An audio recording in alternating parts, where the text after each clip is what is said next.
Assalamualaikum warahmatullahi wabarakatuh. Selamat pagi, siang, sore, dan malam. Perkenalkan, saya Bagas Prabodo dari Oceanografi IB dengan akhiran NIM 143. Di sini saya akan melakukan tugas untuk responsi pemodelan oceanografi. Dan kali ini saya akan membahas tentang modul 3, yaitu model hidrodinamika satu dimensi. Metode pendekatan dalam pemodelan numerik secara umum terdapat dua pendekatan, yaitu eksplisit dan implisit. Apa sih yang membedakan secara eksplisit dan implisit itu? Yang pertama, terdapat stabilitas hitungan. Yang kedua, penyelesaian lebih mudah. Dan yang ketiga, simulasi lebih lama. Adapun untuk implisit, yaitu kebalikan dari eksplisit, itu tidak terdapat stabilitas hitungan dan penyelesaian lebih rumit atau lebih kompleks gitu ya, dan simulasi lebih cepat. Dan metode pendekatan dalam metode eksplisit dibedakan menjadi tiga, yaitu ada FTCS, Leapfrog atau CTCS, dan Upstream. FTCS atau Forward in Time, Central in Space merupakan metode FTCS gabungan dari pendekatan beda hingga, yakni turunan pertama terhadap waktu dengan beda maju, dan turunan kedua terhadap ruang dengan beda tengah, sehingga solusi FTCS termasuk ke dalam solusi stabil bersyarat dengan syarat kestabilan.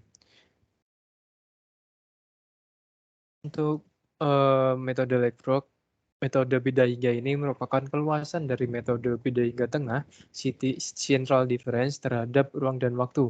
Skema Leapfrog didapatkan dari turunan dari Dirac. Ini adalah skema konsisten. Leapfrog ini akan konsisten apabila nilai C lebih kurang dari 1.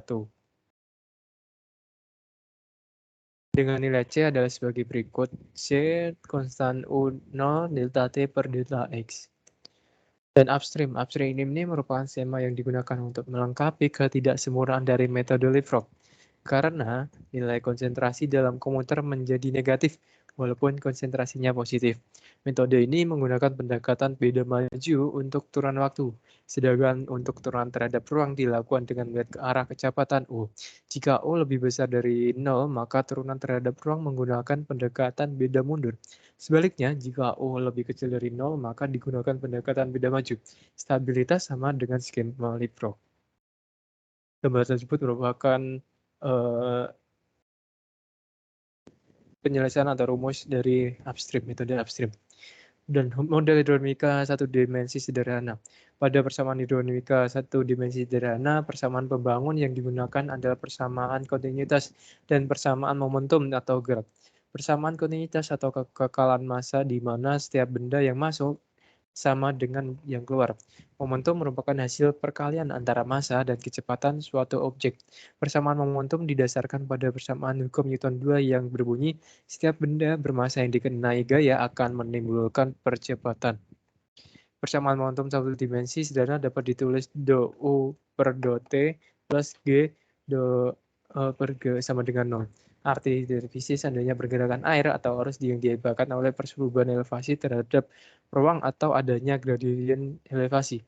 Persamaan kontinuitas satu dimensi sederhana dapat ditulis perubahan elevasi terhadap waktu dan diakibatkan adanya perubahan kecepatan terhadap waktu. Dan berikut merupakan contoh hasil dari penyelesaian atau skrip yang dilakukan pada modul 3, yaitu perubahan kecepatan arus, perubahan elevasi permukaan dari masing-masing persamaan atau penyelesaian. Perbandingan dua metode dari keempat grafik tersebut memperlihatkan perbedaan bentuk atau grafik terhadap ruang dan grafik terhadap waktu. Pada grafik 1 dan 2 terlihat pada grafik terlihat bahwa grafik berjalan stabil dengan elevasi yang sama hingga waktu 400 sekon. Namun, ketika memasuki waktu ke 500 sampai 600, grafik terlihat tidak stabil beruang. Hal tersebut dapat dikarenakan ada gangguan yang biasanya berasal dari faktor eksternal sehingga tidak sesuai dengan cara kestabilannya. Faktor eksternal dapat berupa kecepatan arus dan gelombangnya sehingga kecepatan arus dan elevasi saling berhubungan. Pada kedalaman tersebut termasuk dalam laut dangkal di mana masih terdapat faktor eksternal dapat mengurangi kecepatan arus dan elevasi lokal menjadikan tidak stabil. Sedangkan untuk grafik 3 dan 4 lebih terlihat rapi pada grafik ini membayangkan adalah waktu. Grafik 3 dan 4 lebih stabil karena batas amplitude yang masih memenuhi syarat ketentuan dan batas ruang yang diberikan tidak terlalu besar. Sehingga perubahan grafik yang terjadi juga dipengaruhi oleh syarat batas amplitude dan kedalaman. Pada bagian ujung tidak terlihat sama sekali karena merupakan batasan yang biasanya kurang stabil. Terima kasih dari saya. Mengucapkan terima kasih. Kurang lebihnya mohon maaf. Wassalamualaikum warahmatullahi wabarakatuh.